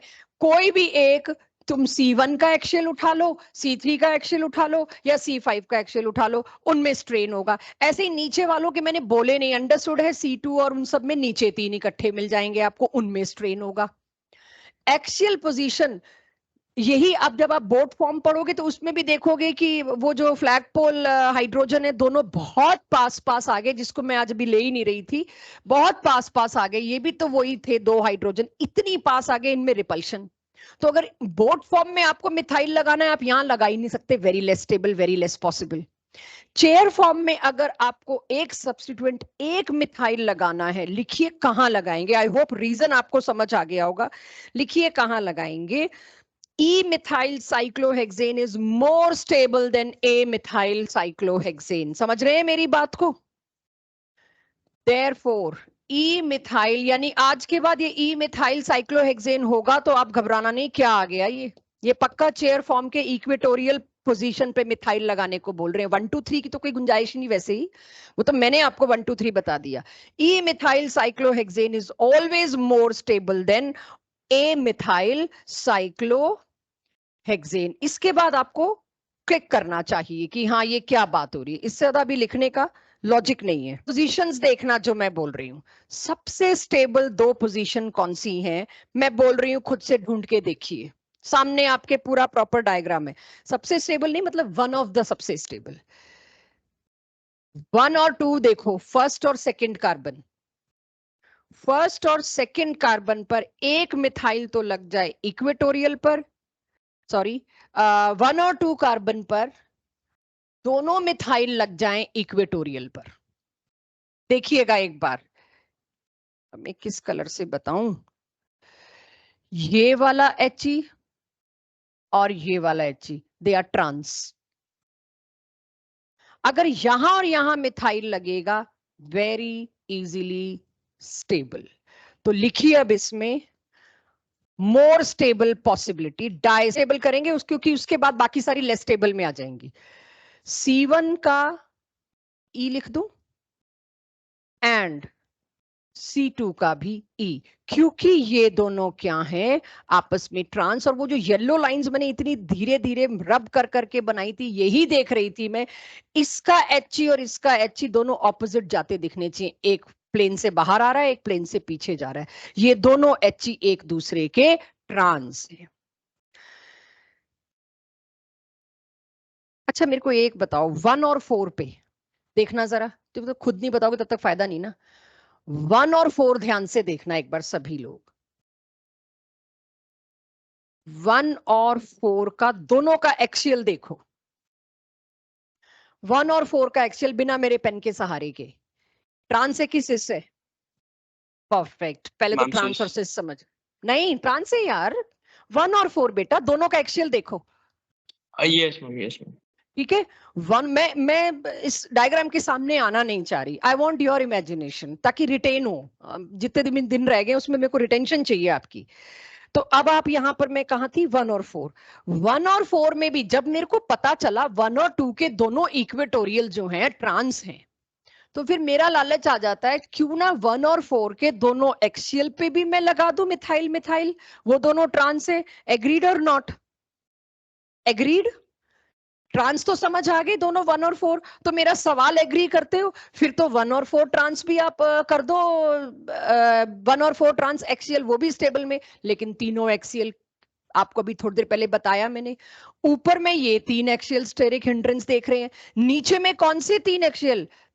ये एचए, ये एचए, ये एचए, ये तीनों नीचे की तरफ क्राउडेड खड़े हो गए। इनमें आप देखिए स्टेरिक हिंड्रेंस होगा। यानी कि अगर इसके लालच में आप ये लालच कर लेते हो कि मैं C1 का, किस किस का बोला था मैंने बच्चों भी, हाँ, C1 और C4 का, C1 का एक्सियल और C4 का एक्सियल, वो भी तो ट्रांस है, वो स्टेबल होना चाहिए, नहीं होगा। It is very less stable. अब कर लोगे तुम थोड़ा सा दिमाग लगा के। पहले मैंने बताया equatorial is happy place, stable place. फिर मैंने बताया भाई किन किन में आपस में भीड़ भाड़ है, वो नहीं एक साथ आ जाने चाहिए। फिर मैंने कहा सबसे अच्छी लोकेशन क्या है दो ग्रुप्स के लिए। यहां से एक बार लिखो मत, इधर देखो, यहां से मैंने क्या उठा लिया सबसे अच्छी लोकेशन में, ई।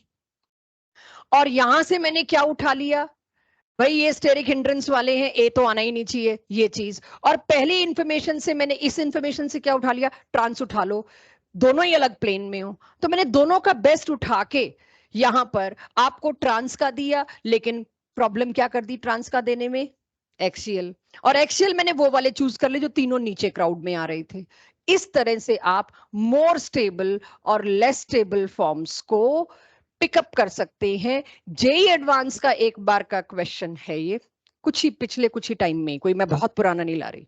Dimethyl cyclohexane is stable in, तो डाइमिथाइल हो, डाइक्लोराइड हो, डाइएल्काइल हो, कुछ भी हो, मतलब इससे रिलेटेड है, नॉट डायरेक्टली। ऑब्वियसली मेरे दिमाग में भी यही चल रहा है क्योंकि पढ़ा रही हूँ। Something like that, not about di substituted, उससे ऊपर आपका सिलेबस नहीं है। क्लियर सबको? तो मैंने आपके लिए कोशिश करी कि ये चीज, ये मैंने डिस्कस नहीं किया था चेयर फॉर्म के इक्वेटोरियल और एक्सियल +1 में, मैंने डिस्कस नहीं किया था, तब हमारे लिए यही बहुत हो गया था आपके लिए। बोट फॉर्म, चेयर फॉर्म के बाद वो जो उसकी ट्विस्ट बोट और वो हाफ बोट, वो सब चल रही थी।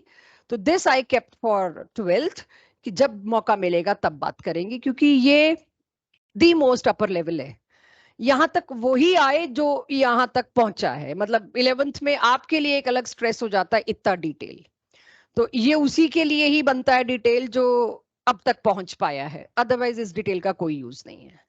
क्लियर? मैं पूरी तरह से एल्केन क्लोज कर रही हूं। यस आई नो, मैंने आपको स्टैगर्ड एक्लिप्स का डिटेल नहीं कराया, किसी को लगे चाहिए रिकॉर्डेड लेक्चर का, मुश्किल से 20 मिनट का हिस्सा है, अपने आप वो कर सकते हैं। किसी ने अगर +1 में ना किया हो, नोट्स बनाए होंगे, कहीं भी पढ़े होंगे, आप स्कूल में भी पढ़े होंगे, ये पार्ट ऐसा है कि आपको अपने नोट से देख के आ जाएगा। यहां खत्म होता है मेरा हाइड्रोकार्बन का एल्केन। अब क्विकली मैं आपके साथ बेंजीन डिस्कस करना चाहूंगी और बेंजीन खत्म करना चाहूंगी। ठीक है? अगली क्लास में एल्कीन और एल्काइन एक जैसे हैं, वो काफी जल्दी हो जाएंगे क्योंकि स्टीरियोकेमिस्ट्री में मैंने मोस्टली रिएक्शंस कर लिए। चलिए अब मेरे साथ बेंजीन डिस्कस करिए। सबसे पहले मेरे पास बेंजीन की क्या आएंगे, प्रेपरेशंस। तो मेरे साथ साथ बनाइए उस टेबल को, थोड़ा आपको पता लगे बनता कैसे। ये जैसे टेबल मैंने बनाया ना, अगर आप एल्कीन और एल्काइन का बना लेना तो अगली क्लास में आना नहीं, कोई लॉजिक नहीं है। यहां आपको दिखा दिया, अगर आप खुद से एल्कीन और एल्काइन का टेबल मेरे को दिखा दें, चेक करा दें, आपको जरूरत नहीं है इस लेक्चर की आगे से। चलिए अब मैं आ जाती हूँ बेंजीन की प्रेपरेशन पे। क्या कोई बेंजीन की प्रेपरेशन में पीछे पड़ के आई? मैम वो मोलिब्डेनम ऑक्साइड का एरोमेटाइजेशन रिएक्शन, अगर आप ध्यान दें तो मैंने अभी एरोमेटाइजेशन रिएक्शन पढ़ा। और कोई? कौन सी? यस, वो मैं भी पीछे यानी कि आज नहीं पढ़ा, बट हाँ हमारा वो किया हुआ है, बस अब उन्हीं को लिस्ट करना है। तो चलिए जी, अब आप लोग बेंजीन की प्रिपरेशन थोड़ी खुद सोच लें, तो मेरे को जरा है ही 3-4, मुझे लगता है मेरे सामने तो खुल गया है टेबल, बट अगर आपकी तरफ से हेल्प हो जाएगी तो मेरे को बहुत बहुत मजा आ जाएगा जी। एक सेकेंड, मैं वो लेना चाहूंगी डिटेल में जो, हाँ ऐसे नहीं दिखेगा मेरे को, मेरी इतनी तेज आंखें नहीं है। चलो, सबसे पहले हम बेंजीन की प्रिपरेशन पे आते हैं, वो जो आप सोचते भी नहीं हो, राइट, जो 12th क्लास की हैं, जो मेरा रिवीजन लेने का पर्पस है। बेंजीन की पहली प्रिपरेशन, कुक वाला रिएक्शन याद है सबको? कार्बोक्सिलिक एसिड कहीं से भी बन के आया, कुक बना, रेदर कुक क्यों दे दिया मैंने सीधा यार। अब बताइए इसको कैसे डीकार्बोक्सिलेट करूं, क्या करूं, मतलब पहले तो हम NaOH देते हैं डीकार्बोक्सिलेशन ही है वैसे तो ये, बट स्टिल कुक वाली बात को भी करेंगे थोड़ी देर रुक के। COONA, और इसको मैंने क्या दे दिया बच्चों, कैल्शियम ऑक्साइड, तो डीकार्बोक्सिलेशन हुआ। ये भी तो पढ़ के आए पीछे हम अभी डीकार्बोक्सिलेशन, चाहे नाम हमने उस वक्त इसको बेंजीन के एग्जांपल से ना लिया हो, लेकिन पहली मेथड ऑफ प्रिपरेशन तो ये आ गई आपके लिए सब। SO3H, इसका नाम है बेंजीन सल्फोनिक एसिड। इससे भी सीधा बेंजीन बनता है, और कैसे बनता है, अगर आप इसको सिर्फ हीट यानी स्टीम करते हैं, उसको डीकार्बोक्सिलेशन कह रहे थे, इसको क्या कहेंगे, एक नया वर्ड है, नया वर्ड तो नहीं है, आपको पता है, डीसल्फोनेशन। जब आप सल्फोनेशन करते हैं तो जानते ही, अब उतार रहे हैं सल्फोनेशन को तो डीसल्फोनेशन बोलेंगे। तो इसको हम दे रहे हैं steam, it means we are giving very high temperature benzene sulphonic acid से। अब मेरे को याद दिलाओ फिनोल से बेंजीन कैसे बनता था ये, क्योंकि अपनी, यस बिल्कुल सही, गुड। तो अब कम से कम ये तो हमें धीरे धीरे याद होने लग जाएंगे, जिंक डस्ट से, ये आपका फिनोल में पढ़ा हुआ पार्ट है। और अब मैं तीसरा एक और रिएक्शन पूछ रही हूँ, बड़ा एकदम से याद आना चाहिए, बेंजीन डाइएजोनियम सॉल्ट से भी बेंजीन बनता था, H3PO2 और इथेनॉल, दोनों में से कुछ भी एक, बिल्कुल सही करना। तो यहां लिख लीजिए H3PO2, ये कुछ नहीं किया था हमने, ये वाला मेथड हमने +1 में नहीं किया था, बस यही फर्क होगा। अब इथेनॉल बोला आप लोगों ने, CH3CH2OH, इनमें से कोई भी एक हो गया, सही कह रहे हो, 11th में पढ़ी थी, है 11th की बुक में बहुत कम, मैं देख रही हूँ मेरे साथ है बुक साथ साथ। इथाइन को रेड हॉट आयरन आप दीजिए तो उससे आपको क्या मिल जाता है, फिर से बेंजीन। बहुत हाई कवरेज है इसकी एरोमेटिसिटी की, अगर आप उठा लो पास्ट ईयर आपको देखने को मिलेगा। एरोमेटिसिटी एक प्रॉपर्टी है, एक नेचर है किसी भी कंपाउंड का, जिसमें 3 शर्तें होनी चाहिए। एक तो वो होना चाहिए साइक्लिक, राइट, दूसरा उसके अंदर सारे के सारे जो इन्वॉल्व हैं कार्बन साइक्लिक उसमें, वो होने चाहिए प्लेनर, तीसरा उसमें जो रेजोनेंस है, चाहे वो मतलब रेजोनेंस या डीलोकलाइजेशन एक ही बात कहिए, पाई इलेक्ट्रॉन्स की जो डीलोकलाइजेशन है, डीलोकलाइज्ड पाई इलेक्ट्रॉन, फिर उसमें लोन पेयर भी हो सकता है बच्चों, जो भी इलेक्ट्रॉन घूम रहा है उसको अब हम पाई बोल सकते हैं। It can be pi electrons और लोन पेयर मिला के। तो कभी भी ऐसे लिखा नहीं जाता, मैं लिख रही हूं आपके लिए, नहीं लिखूंगी कल को यार तुम्हें स्लाइड के चक्कर में कंफ्यूज ना हो जाए। पाई इलेक्ट्रॉन्स का मतलब डीलोकलाइज्ड इलेक्ट्रॉन्स जितने भी हैं, अगर उन इलेक्ट्रॉन्स का number fall under this formula, हक्कल formula, बताना फॉर्मूला क्या था? 4n+1 electrons. आई थिंक +2 था हर मैम वक्त +2 शायद, था। हाँ। Okay, 4n+2 पाई इलेक्ट्रॉन्स अगर घूम रहे हैं उसको कहते हैं कि ये तीनों शर्तें आ गई तो उस कंपाउंड को कहते हैं कि वो उसके अंदर एरोमेटिसिटी है, हाईली स्टेबल है। अब 4n+2 में n can be 0, n can be 1। मैं बहुत ज्यादा नहीं डिटेल देने वाली, 2-3 एग्जांपल जिससे आपको याद आ जाए, फिर वही एग्जांपल जो क्वेश्चंस में आते हैं।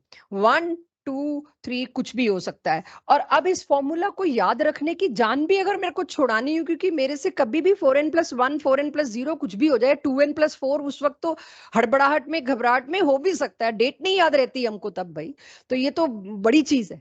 तो उसके लिए अभी अगर मैं इतनी प्रैक्टिस कर लूं, n=0 क्या आएगा, 2 इलेक्ट्रॉन्स, चेक करो अगर n0 पुट किया मैंने, हाँ या ना, 1 पुट किया तो 6 इलेक्ट्रॉन्स, 10 के बाद बोल दो कितना, ये वैसे ही प्रैक्टिस में याद रहेंगे।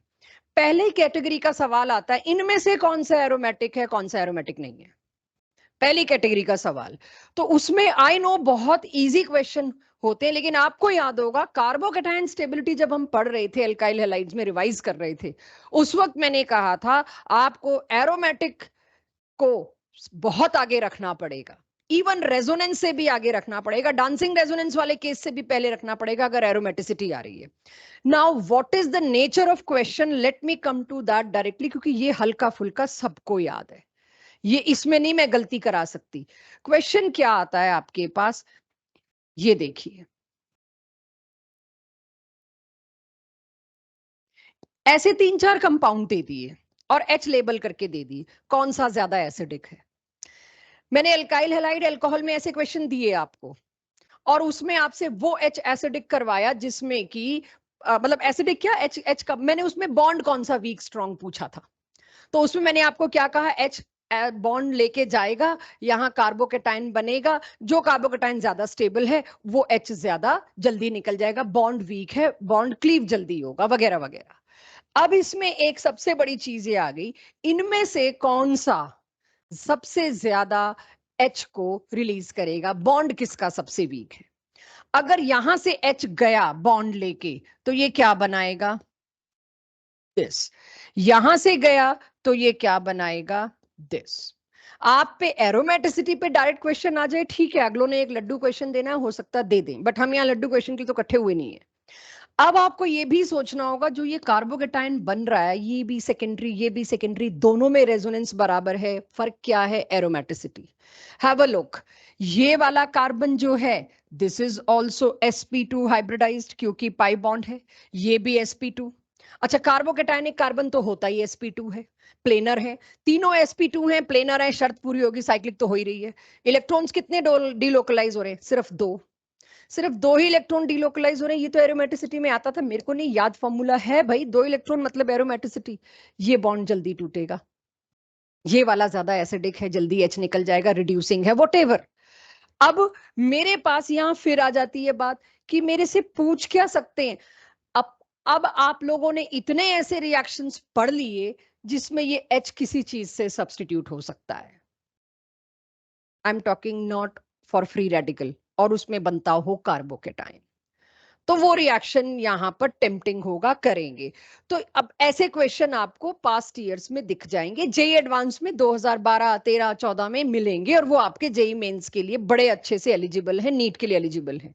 तो पहली बात तो मेरे को एरोमेटिसिटी आती है, सेपरेट पॉइंट, एरोमेटिसिटी के ऊपर डिपेंडिंग कोई क्वेश्चन पूछा जाए वो आता है, टोटली दुनिया अलग है उसमें। तो पहले जरा मैं एरोमेटिसिटी की बात कर रही थी, एक और साथ साथ बात कर लूं, व्हाट अबाउट दिस, इसमें नंबर ऑफ डीलोकलाइज्ड इलेक्ट्रॉन कितने हैं, इसमें नंबर ऑफ डीलोकलाइज्ड इलेक्ट्रॉन कितने हैं, 4। पहले तो ये गिनने आ रहे हैं हमको कि नहीं, तो 4 आ क्यों नहीं रहा, मेरी आवाज से 10वीं वॉल्यूम भी नहीं है तुम्हारी, 1/10 वॉल्यूम तो लाओ, कितने इलेक्ट्रॉन्स डीलोकलाइज हो रहे हैं, 4। थोड़ा खाना तुम्हारा भी हजम हो आता, जो कर रहा होता है ना, गाने गा रहा होता है, जबरदस्ती लोगों से तालियां बजवाता, ताली बजाओ पहले।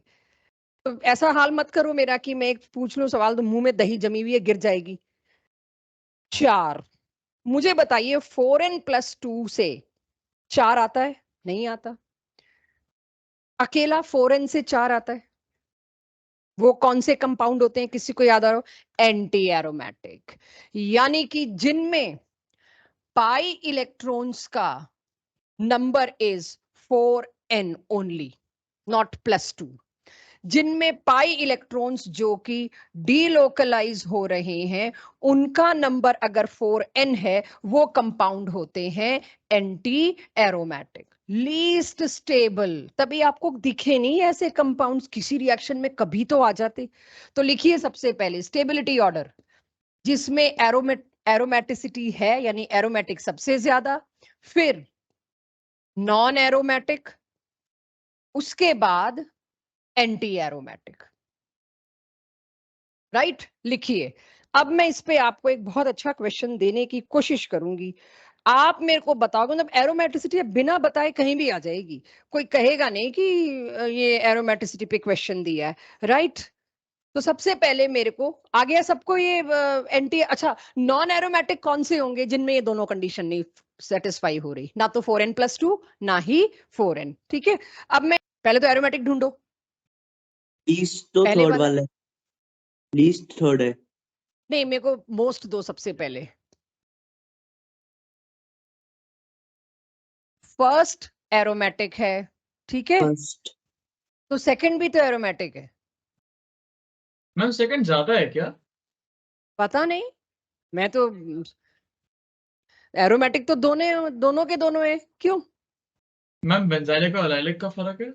एक सेकंड ऋषित, सारा कुछ ना बोल दो, जो आता है बेलाइलिक भी ले आऊं, विनाइलिक भी ले आऊं, कंप्लीट मैम। है रेजोनेंस इसके अंदर। रुको रुको रुको रुको, क्यों अनमोल, रेजोनेंस कंप्लीट है, इसमें भी कंप्लीट है, जहां से शुरू है वहां पहुंचे।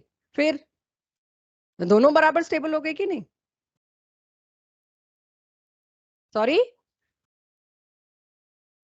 बिल्कुल बकवास। हाँ मैम एक डाउट है।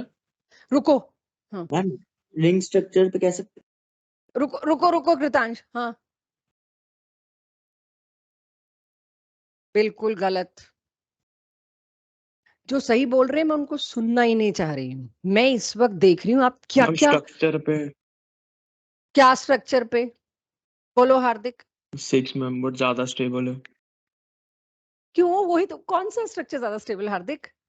सही बोलोगे तो मैं सुनूंगी नहीं, मेरे को तो गलत सुनना है। बोलो बोलो बोलो जल्दी। एक मैम वो होता सेकंड है ना, वाला। गेम होता है ना, come up with wrong answers only. जी बोलो हार्दिक, फिर से पूरा सेंटेंस। मैम सेकंड वाला ज्यादा स्टेबल होगा। सेकंड वाला ज्यादा स्टेबल होगा क्योंकि एरोमेटिक है, ये भी एरोमेटिक है, ये भी एरोमेटिक है, इसमें भी 6 इलेक्ट्रॉन घूम रहे हैं, इसमें भी 6 इलेक्ट्रॉन घूम रहे हैं। फर्क क्या है दोनों में? बोलो ऋषित, बड़ी देर से रोक रखा है तुमको मैंने। मैम डिलोकलाइजेशन का एरिया आई थिंक फर्स्ट वाले में ज्यादा है क्योंकि वो 7 मेंबर्ड रिंग है। बकवास बकवास। हाँ, पॉजिटिव चार्ज डिलोकलाइज किस में कर रहा है? अच्छा, इसमें भी तो पॉजिटिव चार्ज डिलोकलाइज करेगा, बात सही है। इसके अंदर पॉजिटिव चार्ज डिलोकलाइज कर रहा है, घूम रहा है इसके अंदर। तुमने कुछ बोली थी और चीज, अंदर बाहर कुछ कह रहे थे भाई। एक बहुत बड़ी शर्त, प्लेनैरिटी। इसमें ये 6 कार्बन प्लेनर है, इसमें ये 7 कार्बन प्लेनर है। ये कहने को प्लेनर है, एग्रीड। एक आपने साइक्लिक शब्द पढ़ा सबसे पहला? क्या पॉजिटिव चार्ज वाला कार्बन साइक्लिक में है? मतलब सही टर्म भी तो लाओगे, नो एसर्शन मैम। रीजन का मैं क्या करूंगी? तुम सबके पास आंसर था, सिर्फ सही शब्द नहीं थे, सब आंसर सही दे रहे हो, तो जहां पर काउंटर कर दो वहां पता लगता है पढ़ाई क्या हो रही है। भाई this positive charge is delocalised over 7 carbon, जिसने का एरिया ज्यादा है। This positive charge is also delocalised over 7 carbon, कोई नहीं एरिया शेरिया ज्यादा यहां पे कम। सीधी साफ बात है, ये साइकिल का हिस्सा था और ये साइकिल का हिस्सा नहीं था। एक्सोसाइक्लिक को उठा के मैं साइक्लिक में कैसे बात कर लूंगी? एरोमेटिसिटी पॉजिटिव, यानी अब सही शब्दों में कहां पहुंची मैं? एरोमेटिसिटी अगर देखी मैंने यहां पर, मेरे को एरोमेटिसिटी तो नहीं पूछी थी कौन कौन एरोमेटिक है, फिर तो मेरे दोनों आंसर थे 1 और 2 आर एरोमेटिक। आप एरोमेटिसिटी पढ़ते वक्त सोचते हो एरोमेटिसिटी पे क्वेश्चन आएगा, फॉरगेट इट। क्वेश्चन जो आएगा उसमें दिखेगा भी नहीं, लिखा भी नहीं होगा, बेटा इसका आंसर एरोमेटिसिटी से दे देना, ये नहीं दिया होगा उसके अंदर। ये वाला कार्बोकेटायन ज्यादा स्टेबल है और उसकी वजह क्या है? इसमें कार्बोकेटायन के पॉजिटिव चार्ज का डायरेक्ट इन्वॉल्वमेंट है, रीजन फॉर एरोमेटिसिटी में। वरना ये तीनों थे कंप्लीट, 3 डबल बॉन्ड, सोच के देखो, क्या ये 3 आपस में कंप्लीट रेजोनेट करते? ये तो यहीं घूमते रहते। तो इस पॉजिटिव चार्ज की वजह से एरोमेटिसिटी आई, इसीलिए ये कार्बोकेटाइन ज्यादा स्टेबल, उसके बाद सेकंड, और सबसे लास्ट आ गया थर्ड, वो तो आपको पता ही है एंटी हो गया। तो प्लीज ये ध्यान रखिएगा, हो सकता है मैं आपका दखल ना देती, मेरे साथ हो चुका है एक दो बार, बच्चों ने कहा आप बीच में बोल देते तो हमारा अच्छा खासा आंसर गलत हो जाता। बोलूंगी मैं, क्योंकि मेरे को गलती करानी है तुमसे, वहां ना करो कि जरा तुम डायसी से हुए, नॉन कॉन्फिडेंट स्टेटमेंट आई, मैं शूट कर दूंगी कुछ और। सो प्लीज आइडेंटिफाई कि इन तीनों में से कौन सा ज्यादा stable carbocation. Aromaticity comes much much higher than resonance.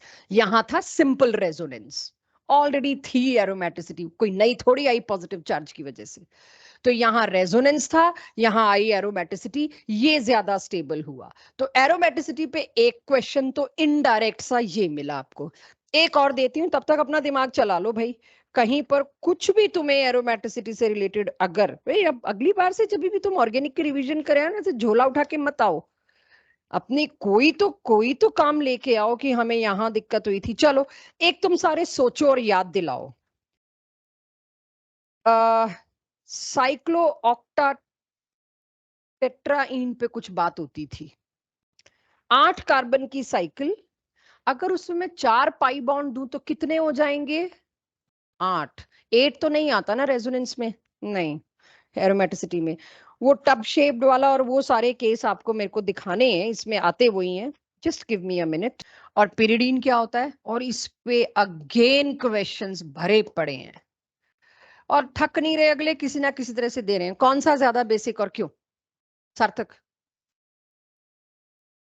Statement और मतलब एसर्शन रीजन में आया, तुमने रीजन सोच रखा है पहले से, क्योंकि हमें अमीन्स की बेसिसिटी में बता रखा है, और वो रीजन नहीं आया, फंस गए। पैरोल का लोन पेयर है वो डीलोकलाइजेशन में पार्टिसिपेट कर सकता है राइट, इसकी और वजह से वो सेकंड अवेलेबल नहीं है।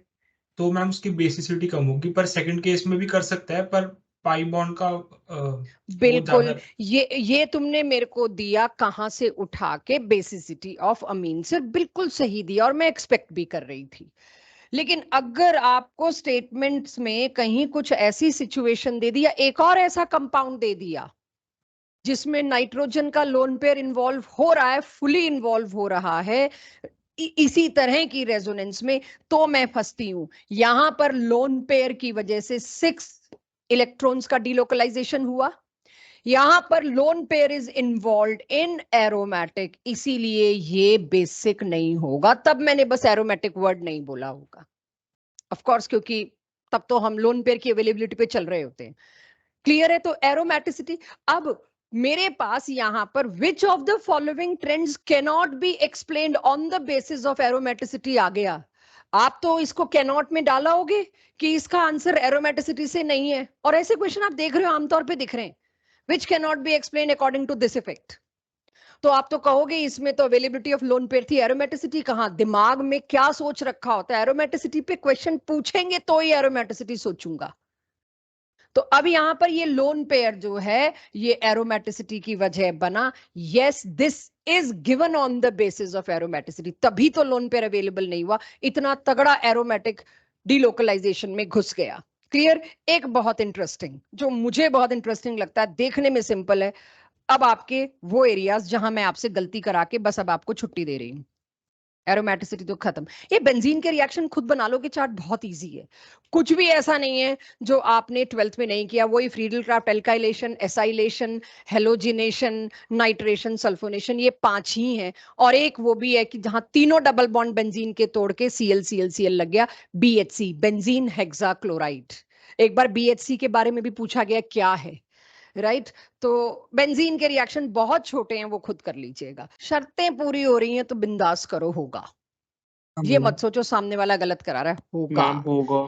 यस, होगा। ये भी sp2, ये भी sp2, ये भी sp2, ये भी sp2। डीलोकलाइजेशन देखिए, ये इधर आया तो इस पॉजिटिव चार्ज ने, मतलब इस पॉजिटिव चार्ज को देख के यहां से यहां भी चला जाएगा, कॉन्जुगेशन है। Yes, what about this? अगला वाला प्लेनैरिटी नहीं है। क्यों नहीं है प्लेनैरिटी? जब नेगेटिवली चार्ज स्पीशीज होती है कार्बन, कार्बो एनायन, तो अभी लिखना मत, जब नेगेटिवली चार्ज कार्बन होता है तो उसकी हाइब्रिडाइजेशन क्या होती है, sp3। तो आप कहोगे वो प्लेनर नहीं है, लेकिन एरोमेटिसिटी इतनी लालच वाली चीज है, और मैं कार्बोनाइन कराते वक्त बताती हूँ, जरूरत पड़ने पे ये मैनिपुलेट करेगा, अपने आप को sp2 में कन्वर्ट करेगा। इस दोनों कार्बोनाइन को पता लग रहा है अगर हम sp2 में आ गए ना, हम एरोमेटिसिटी का हिस्सा बन जाएंगे। Let's do it, it is also aromatic. तो दो चार्ज वालों में हमें थोड़ा उस वक्त कॉन्फिडेंस नहीं आता अगर हमने कर ना रखा हो, बोथ आर एरोमेटिक। तो प्लेनैरिटी में मेरे को एक ये तो चीज लानी ही लानी थी कि आप ये मत सोच लेना कार्बोनाइन की हाइब्रिडाइजेशन तो sp2 नहीं होती, हो गई। इसने एरोमेटिसिटी को देख के लालच किया और पलट दी बात। हाँ, कॉन्जुगेशन है, नंबर ऑफ डीलोकलाइज्ड इलेक्ट्रॉन। सार्थक अपने हकल में आते हैं 10, एरोमेटिक और नॉट एरोमेटिक। एरोमेटिक, लेकिन नहीं, ये H, हाँ जी, सारे sp2 हाइब्रिडाइज हैं, काहे को प्लेनर नहीं है। लेकिन अभी अभी आपको मैंने बेयर स्ट्रेन थ्योरी समझाई कि सबसे बड़ी लिमिटेशन उसकी थी, वो ये जवाब नहीं दे पा रहा था, उसने कैसे इमेजिन कर लिया साइक्लोहेप्टेन सातों एक ही प्लेन में होंगे। साइक्लोऑक्टेन, मैंने आपको कहा था कि बेयर स्ट्रेन थ्योरी की सबसे बड़ी प्रॉब्लम ये थी कि इतने सारे आपने साइक्लोऑक्टेन 8 कार्बन एक प्लेन में आ कैसे सकते हैं, इसके बारे में कोई जवाब नहीं दिया, बस इमेजिन कर लिया पेपर पे। बट ये जो दो हाइड्रोजन है ना, ये इतने ज्यादा आमने सामने आ गए दोनों हाइड्रोजन, हाँ बिल्कुल, इनके वजह से इन दोनों की हिंड्रेंस हो गई बहुत ज्यादा।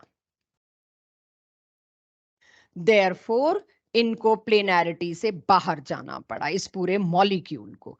Planarity is not maintained. ये बहुत इजी सिंपल क्वेश्चन है, ठीक है, लेकिन ये ऐसा नहीं है आप नहीं गेस कर सकते, क्योंकि नेचर में जाके आपने देखा तो है नहीं। ये तो जितना आपको कराया गया या आपने याद रखा या आपने क्वेश्चंस की प्रैक्टिस करी, उतना एक्सपोजर उतना इजी। तो इसमें प्लेनैरिटी ना होने की वजह से एरोमेटिसिटी गायब हो गई। साइक्लो ऑक्टा टेट्रा इन, देखना जरा इसको, ये एरोमेटिक है कि नॉन एरोमेटिक, पहले तो ये बताइए। नॉन एरोमेटिक है या एंटी एरोमेटिक है? एंटी एरोमेटिक है, राइट। ऑल योर्स, आंसर दो। बस ध्यान आपको रखना पड़ेगा, दो पॉजिटिव पास पास हो सकते हैं, कंप्लीट डीलोकलाइजेशन है, साइक्लिक है, सब कुछ है, yes it is aromatic. Aromatic ही होगा। बिल्कुल, ये आपका एरोमेटिक होगा, अपने हाथ से लिख लेना। लेकिन यहां एक कंफ्यूजन आने वाला है, जिसकी वजह से पहले मैंने आपको ये दिया, रेजोनेंस इसमें होगा कि नहीं। मैं एरोमेटिक नॉन एरोमेटिक नहीं पूछ रही बच्चों, सो डोंट जंप, क्योंकि एरोमेटिसिटी में सिर्फ एरोमेटिसिटी के क्वेश्चन नहीं आएंगे, पता नहीं क्या क्या चीजें रिलेट करके बता देंगे। ये कंपाउंड क्या रेजोनेट करेगा? आपने अभी क्या बताया, ये एंटी एरोमेटिक है। अगर मैं पूछ लूं which of the following are anti aromatic, आप इसको चूज करोगे गलत, ये एंटी एरोमेटिक भी नहीं है। आप तपाक से जवाब दोगे भाई 4n हो तो रहा है, 8 इलेक्ट्रॉन, 4 2 8, बट प्लेनर नहीं हुआ। हाँ, बट एक बहुत बड़ी शर्त हम भूल जाते हैं, साइक्लिक, वो तो चलो है, प्लेनैरिटी क्यों नहीं होगा? 8 कार्बन एक प्लेन में with such a electron density at alternate, possible ही नहीं है। ये जो मैं कोविड ईयर का बता रही हूँ, वो साल का साइक्लो ऑक्टा टेट्राइन पे कुछ था क्वेश्चन, डायरेक्ट एरोमेटिसिटी पे नहीं था। Let me tell you again, कुछ एप्लीकेशन पे था। तो उसमें हमें ये ध्यान रखना होगा, अगर वो साथ में उसका स्ट्रक्चर ड्रॉ करके देते हैं या लिख के देते हैं टब शेप, तो बात अलग हो जाएगी, नॉन टब शेप तो बात अलग हो जाएगी। ये प्लेनर नहीं है, इसीलिए आप इसको एंटी एरोमेटिक भी नहीं कह सकते। ये क्या हो गया? Non aromatic. भाई नॉन एरोमेटिक क्यों? क्योंकि ये एक्चुअली में एग्जिस्ट करता है, इतना प्लेन में रिपल्शन हो गया, ये एग्जिस्ट करता है इस फॉर्म में, और ये दो lone pair out of plane चले गए। काहे का रेजोनेंस? मैं कहती हूँ रेजोनेंस ही नहीं है इसके अंदर। आपको जिस दिन मैंने जीओसी में रेजोनेंस रिवाइज कराया था, उस दिन आपको ऐसे कुछ केसेस दिए थे कि दो नाइट्रो ग्रुप लगे हुए हैं मिथाइल के साथ ऑर्थो पे, दोनों के दोनों नहीं कर पाए रेजोनेट रिंग के साथ क्योंकि दोनों नाइट्रो को प्लेन से बाहर जाना पड़ा. सेम गोज हेयर, ये आउट ऑफ प्लेन हो गया. सो इसीलिए इसको तो एंटी एरोमेटिक होने का मौका भी नहीं मिला. हाँ, अगर कोई मेरे को ऐसे ड्रॉ करके दे तो मैं एंटी एरोमेटिक कह सकती हूँ, बट अगले क्यों देंगे कि इस ड्रॉ करके ऐसे. साइक्लोऑक्टा टेट्राइन इज होना चाहिए एंटी एरोमेटिक, बट क्या है? Non aromatic. ये एरोमेटिक है.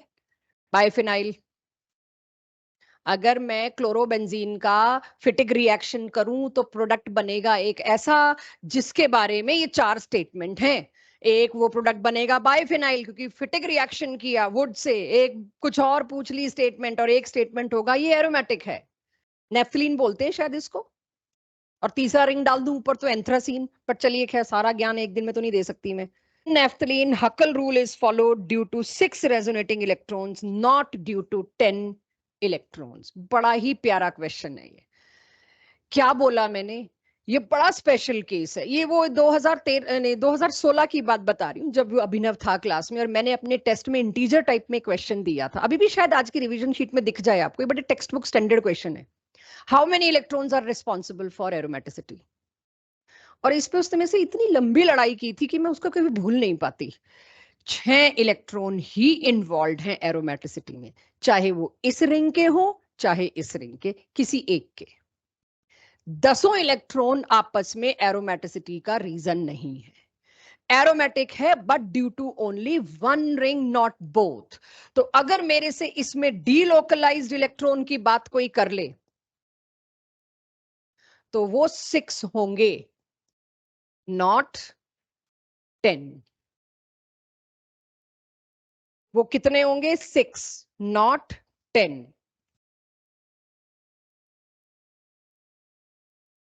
पर ये पता कैसे चलता होगा? जब हमने रेजोनेंस एनर्जी निकाली ना नेफ्थलीन की, बेंजीन से डबल आनी चाहिए थी, बेंजीन से डबल नहीं आई. तब पता चला एक बेंजीन रिंग में तो एरोमेटिक स्टेबिलिटी थी, दूसरे में नहीं थी. हर एक के लिए सबूत है जो मैं अब वही बात है, 4 स्टेटमेंट्स दे दी. एक तो ये दे दी एरोमेटिक है, हाँ. एरोमेटिसिटी की वजह 6 इलेक्ट्रॉन है, हाँ. तीसरा, इसकी रेजोनेंस एनर्जी बेंजीन से डबल है ना. क्यों रेजोनेंस एनर्जी बेंजीन से डबल नहीं है? क्योंकि एक रिंग एरोमेटिक है तो दूसरा नहीं है. क्लियर जी? ये एरोमेटिक है. ये एरोमेटिक इसीलिए है क्योंकि जब ये इधर जाएगा, इस पे पॉजिटिव चार्ज आएगा, तब रेजोनेट होगा. It is aromatic. तो अब